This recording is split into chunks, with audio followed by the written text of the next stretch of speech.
What's going on, guys? My name is Evan with Snakecraft Hosting, and today I'm going to be showing you guys how to link the Filezilla FTP client to your Minecraft server.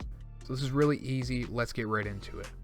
The first thing you need to do is make sure you're signed in on our control panel at cp.snakecrafthosting.com, and then select your server, and this page will come up. Now, of course, it's minimized, so it's going to look a little bit different, but just bear with me for a minute.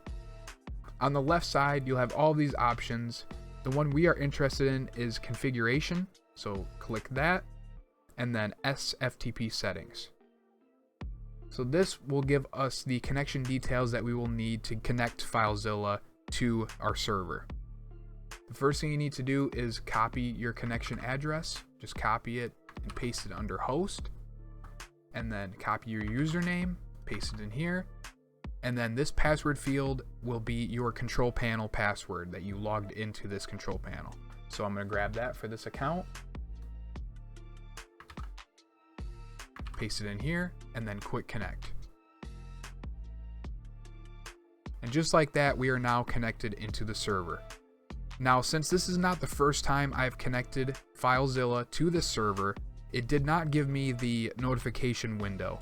But if it is your first time, you will get a little notification saying, are you sure you want to connect to the server? Don't be alarmed by this. It's just making sure that you know what you are connecting to and you are okay with it.